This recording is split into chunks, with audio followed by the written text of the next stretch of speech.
मध्य प्रदेश की पहाड़ियों और गहरी झाड़ियों के बीच बसा एक छोटा सा गांव है नागरगढ़। यह गांव शहर से बहुत दूर है। यहाँ तक पहुँचने के लिए लोग कच्चे रास्तों, जंगलों और पत्थरों से होकर गुजरते हैं। नागरगढ़ एक साधारण गांव है, लेकिन इसके चारों ओर हमेशा एक अनजानी खामोशी फैली रहती है।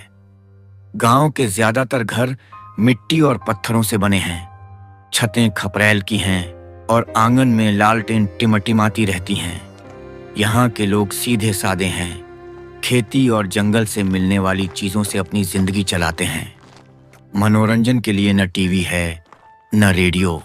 बस बरगद के विशाल पेड़ के नीचे लोग शाम को बैठकर गपशप करते हैं। उस दिन भी गांव के 3 आदमी बरगद के नीचे बैठे थे, राम किशन, मुकुंद और गजानन। मौसम अजीब था। उमस इतनी थी कि पसीना रुक ही नहीं रहा था। आज तो बड़ी उमस है, लगता है कि रात तक बारिश हो जाएगी। हाँ, पर हवा भी तो नहीं चल रही। थोड़ी सी ठंडी हवा चल जाए तो राहत मिले। अरे मौसम है, अपने आप बदल जाएगा। 2-4 दिन बाद तो वैसे भी लगातार बारिश ही होने वाली है। तीनों बातें कर ही रहे थे कि अचानक गांव के एक कोने से जोर जोर की आवाजें आने लगीं। चीखने चिल्लाने की, बर्तन गिरने की, औरतों के रोने की आवाजें। अरे ये शोर कहाँ से आ रहा है? लगता है किसी के घर कुछ गड़बड़ हो गई है। तीनों उठे और जल्दी जल्दी वहां हुए आवाज की दिशा में पहुंचे। यह घर था धनपाल का। धनपाल गांव का जाना माना आदमी था। माना जाता था कि उसके पास बाकी लोगों से ज्यादा पैसा है। भीड़ लगी थी, औरतें रो रही थीं, बच्चे सहमे हुए थे। अरे भाई, क्या हुआ? इतना शोर क्यों मचा रखा है? मैं तो लुट गया। घर में चोरी हो गई।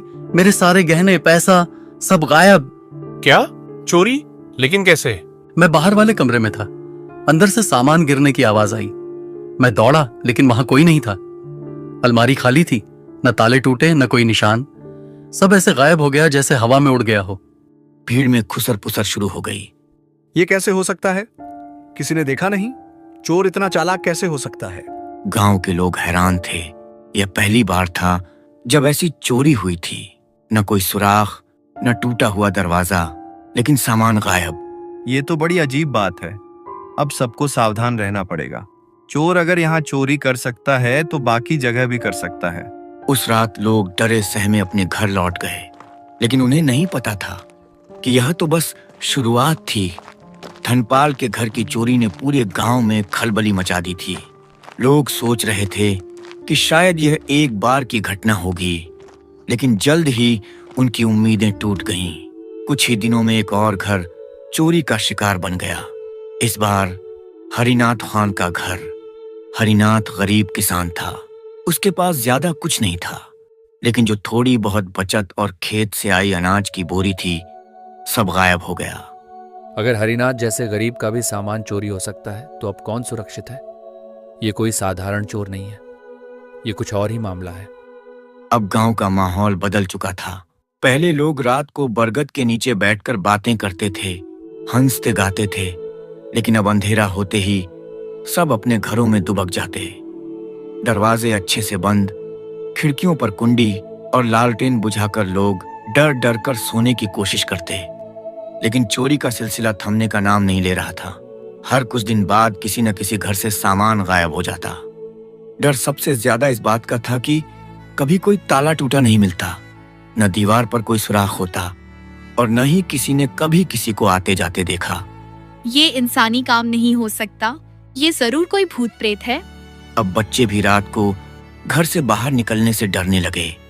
मवेशी अचानक से हिनहिनाने और चीखने लगते, मानो उन्हें कुछ दिखाई देता हो, कुछ ऐसा जो इंसानी आंखों से छिपा हो। बरगद के नीचे हर शाम अब सिर्फ एक ही चर्चा होती, चोरी। मुझे समझ में नहीं आ रहा, चोर इतना चालाक कैसे हो सकता है?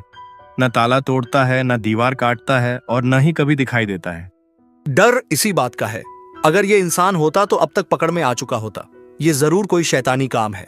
जो भी है बड़ा शातिर है, और अगर यही चलता रहा तो एक दिन पूरे गांव का सब कुछ खत्म हो जाएगा। लेकिन जो भी कोशिश हुई सब बेकार गई। पहरेदार रात भर जागते रहे, फिर भी चोरी हो गई। कुत्ते बंधे रहे, लेकिन वे न भौंके। अब गांव में शक का माहौल बनने लगा। लोग एक दूसरे पर शक करने लगे। कहीं ये चोरी गांव का ही कोई आदमी तो नहीं कर रहा? हो सकता है कोई अमीर बनने के चक्कर में हम सबको लूट रहा हो। लेकिन सबूत किसी के पास नहीं था। एक दिन गांव के बुजुर्गों ने फैसला किया कि बैठक बुलाई जाए। बरगद के नीचे सभी लोग इकट्ठा हुए। औरतें भी थोड़ी दूरी पर खड़ी होकर सुन रही थीं। बच्चे खामोश थे। माहौल बिल्कुल तनावपूर्ण था। हमें अब कुछ ठोस करना होगा। अगर चुप बैठे रहे तो यह चोर पूरे गांव को बर्बाद कर देगा। मैं तो कहता हूं कि हर घर के बाहर आग जला दो, जिससे कोई आएगा तो तुरंत दिख जाएगा। नहीं, ये बात इतनी आसान नहीं है। अगर ये साधारण इंसान होता तो अब तक पकड़ा जा चुका होता। मुझे लगता है इसके पीछे कोई गहरा राज है। गजानन सही कह रहा है। हाँ, जरूर कोई राज है, लेकिन कौन बताएगा हमें? इसी बीच उसी रास्ते से एक शख्स गांव में लौटता दिखाई दिया। वह था विनायक काका। अरे काका आ गए, अब तो आप ही कुछ हल बताइए। रामकिशन ने जल्दी से सारी बातें समझाईं। कैसे चोरियां हो रही हैं, कैसे कोई निशान नहीं मिलता और कैसे गांव अब डर के साए में जी रहा है। विनायक काका ने ध्यान से सब सुना, फिर धीमी लेकिन गहरी आवाज में बोले, मैं समझ गया, ये साधारण चोर का काम नहीं है, और अगर मेरी बात सही निकली तो अगली चोरी कब और कहाँ होगी यह मैं बता सकता हूँ। क्या काका को पता है?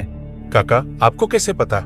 जो हो रहा है वह इंसानी नहीं है। अगली चोरी जल्दी ही होने वाली है और उस रात हमें सच का पता चल ही जाएगा। गांव वाले स्तब्ध थे। डर और जिज्ञासा दोनों बढ़ चुके थे। अब सबकी नजरें थीं विनायक काका पर। बरगद के नीचे खामोशी छाई हुई थी। सभी गांव वाले विनायक काका की तरफ टकटकी लगाए देख रहे थे। उनकी आंखों में डर और जिज्ञासा दोनों साफ झलक रहे थे। तुम सब जानना चाहते हो ना कि यह चोर कौन है? तो सुनो, ये इंसान नहीं है, ये एक परछाई अब पे है। एक ऐसी परछाई जिसे किसी ने बुलाया है, कैद किया है और अब अपने काम के लिए इस्तेमाल कर रहा है। काका की बात सुनकर लोगों की रूह कांप उठी। औरतों ने अपने चेहरे पर पल्लू कसकर पकड़ लिया। बच्चे औरतों के पीछे छिप गए। ये साधारण भूत नहीं, इसे प्रेतनी कहते हैं। अघोरी और तांत्रिक अपने मंत्रों से इन्हें वश में कर लेते हैं। फिर जिसे खरीदता है वह इसे अपने काम के लिए भेजता है। ये दीवारों को पार कर सकती है और बिना दरवाजे खिड़की खोले अंदर बाहर निकल सकती है। लोग अब तक जो समझ ही नहीं पा रहे थे कि ताले क्यों नहीं टूटे, दरवाजे क्यों नहीं खुले और चोर कभी दिखा क्यों नहीं, उसका जवाब अब सामने था। तो फिर ये कोई बाहर का नहीं है, हमारे ही गांव का कोई है जिसने इसे खरीदा है। हाँ, और उसने सबसे पहले अपने ही घर में चोरी का नाटक किया ताकि कोई उस पर शक न करे। गांव वालों के बीच अब हलचल मच गई।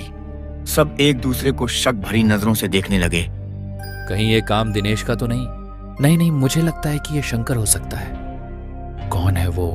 कौन इतना नीच हो सकता है? शांत रहो, अभी नाम लेना ठीक नहीं, पर एक बात पक्की है, अगली चोरी जल्द ही होगी और उसी रात असली राजा सामने आएगा। तो काका, हमें करना क्या होगा? हमें उस रात तैयार रहना होगा।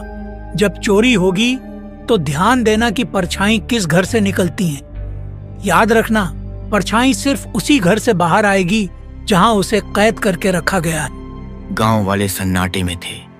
काका की बातें उनके दिल को दहला रही थीं, लेकिन सच जानने की बेचैनी अब और बढ़ गई थी, मानो हवा में भी डर घुल गया हो। अब की बार हम सब मिलकर इस रहस्य को उजागर करेंगे। तैयार रहना, अगली चोरी ही हमें असली चोर तक ले जाएगी। गांव वालों ने सिर हिला दिया, लेकिन उनके दिल में डर और सवाल दोनों थे। आखिर कौन है वो जिसने अपनी लालच के लिए एक प्रेतनी को गांव पर छोड़ दिया है? वह रात आ ही गई। आसमान में घने बादल छाए हुए थे। हवा एकदम थमी हुई थी और गांव पर अजीब सा सन्नाटा छाया था। बरगद के नीचे कुछ लोग पहले से इकट्ठा थे। रामकिशन, मुकुंद, गजानन और सबसे आगे विनायक काका। सभी के चेहरे पर चिंता की लकीरें थीं। हर कोई जानता था कि आज कुछ बड़ा होने वाला है। काका, बहुत देर हो गई, कहीं आपकी बात गलत तो नहीं निकल जाएगी? नहीं मुकुंद, धैर्य रखो। आज रात सच तुम्हारी आंखों के सामने होगा। आधी रात होने को आई, सब कुछ शांत था, लेकिन तभी अचानक एक घर की तरफ से बर्तनों के गिरने की आवाज गूंज उठी। सुनो, आवाज आई है, चलो जल्दी। सारे लोग दबे पांव उस घर की ओर भागे। घर गांव के बीचों बीच था। सब लोग छिपकर खिड़की की ओट से झांकने लगे और तभी उन्होंने उसे देखा। अंधेरे कमरे से एक परछाई धीरे धीरे बाहर निकल रही थी। वह किसी औरत की आकृति जैसी थी। लंबे बिखरे हुए बाल, लाल चमकती आंखें, काला साया जो जमीन पर नहीं बल्कि हवा में लहरा रहा था। हे भगवान, ये तो सचमुच परछाई है। ये दीवार के आर पार जा रही है, ताला तोड़े बिना। गांव वाले अपनी सांसें रोककर देखते रहे। परछाई घर की दीवार से बाहर आई, जैसे ईंटें और गारा उसके लिए मौजूद ही ना हो। उसके हाथ खाली थे, लेकिन उसका चेहरा भयानक था, मानो किसी अदृश्य शक्ति के आदेश पर वह चल रही हो। काका, ये किसकी है? ये किस घर से निकली? ध्यान दो, परछाई सिर्फ उसी घर से निकलेगी जहां उसे बांध कर रखा गया है। सभी लोग अपनी आंखें गड़ाए उस परछाई को देखते रहे। वह परछाई धीरे धीरे गांव के बीच से गुजरी, फिर दूर अंधेरे में लहराती हुई गायब हो गई। हे भगवान, ये क्या था? अब तो यकीन हो गया, ये इंसान का काम नहीं। किसने लाया इसे एक गांव में? गांव वाले कांप उठे थे, लेकिन विनायक काका की नजरें अब उस घर पर टिक चुकी थीं, जहां से परछाई निकली थी। मैंने कहा था ना, सच सामने आएगा। अब हमें बस इस घर का राज खोलना है। गांव में सन्नाटा छा गया। हर किसी की नजर उस घर पर थी। लोग समझ चुके थे, अब असली चोर बेनकाब होने वाला है। परछाई के गायब होते ही गांव वालों का दिल जोर जोर से धड़कने लगा। सबकी आंखें उस घर की ओर टिक गईं। वही घर जहां से वह भयावह साया बाहर निकला था। वह घर था धनपाल का घर। जी हाँ, वही धनपाल जिसने सबसे पहले चोरी का शोर मचाया था। तो ये सारा नाटक शुरू से ही धनपाल का था? उसने अपने ही घर में चोरी का ढोंग किया ताकि किसी को शक न हो। गांव वाले झुंड बनाकर धनपाल के घर की ओर दौड़े। दरवाजा जोर से खटखटाया गया। धनपाल डरते डरते बाहर आया। उसका चेहरा पसीने से भीगा हुआ था। धनपाल, अब सच बता, तेरे घर से परछाई निकली है? ये तूने ही गांव पर छोड़ी है। नहीं काका, मैं निर्दोष हूँ। लेकिन काका और गांव वाले उसके घर के अंदर घुस गए। अंदर का नजारा देखकर सबके होश उड़ गए। एक कमरे में तंत्र मंत्र की सामग्री, काले धागे, हड्डियां, राख और एक दिया बुझा पड़ा था। देखो, यही है सबूत। धनपाल ने अघोरी से सौदा किया है। बता धनपाल, तूने ऐसा क्यों किया? तूने गांव को क्यों बर्बाद किया? काका, मैं गरीब था, मुझे अमीर बनना था, बहुत पैसा चाहिए था, इसीलिए मैंने जंगल में एक अघोरी से सौदा कर लिया। उसने मुझे यह प्रेतनी दी। मैंने जैसा कहा गया वैसा ही किया। हर कुछ दिन में उसे बलि चढ़ाकर मंत्र पढ़ता और वह परछाई गांव से चोरी करके लाती। गांव वाले गुस्से से कांप उठे। धनपाल, तूने अपने लालच में पूरे गांव को खतरे में डाल दिया। अगर काका हमें सच न बताते तो तू हमें बर्बाद कर देता। धनपाल, तेरा पाप अब और नहीं चलेगा। गांव तेरे खिलाफ फैसला करेगा और उस अघोरी साधना को मैं अभी खत्म कर दूंगा। विनायक काका ने गंगाजल मंगवाया। कमरे में जाकर जोर जोर से मंत्र पढ़े और गंगाजल चारों ओर छिड़क दिया। जैसे ही गंगाजल उस कमरे में पड़ा, अचानक जोर की चिल्लाहट सुनाई दी। वही परछाई दीवार से टकराती हुई कराहने लगी। कुछ ही पल में वह साया धुएं की तरह हवा में घुल गया और गायब हो गया। भगवान का शुक्र है, आखिरकार गांव बच गया। धनपाल अब सबके सामने रो रहा था, लेकिन उसकी बातों पर किसी को दया नहीं आई। गांव ने तय किया, धनपाल को अब गांव से निकाल दिया जाएगा, क्योंकि जिसने अपने ही लोगों के साथ विश्वासघात किया, उसे गांव में जगह नहीं मिल सकती। याद रखो, लालच इंसान को अंधा कर देता है और जो बुराई को अपना साथी बनाता है वह कभी चैन से नहीं जी सकता। गांव अब शांत था। बरगद के नीचे लोग फिर इकट्ठा होने लगे, लेकिन अब उनकी कहानियों में डर नहीं बल्कि सीख थी। परछाई चली गई थी, लेकिन उस रात की दहशत और धनपाल की गलती हमेशा के लिए गांव वालों की यादों में कैद हो गई। और यही थी आज की कहानी। याद रखो, हर रहस्य के पीछे एक सच्चाई होती है। मिलते हैं अगली बार एक नए राज के साथ।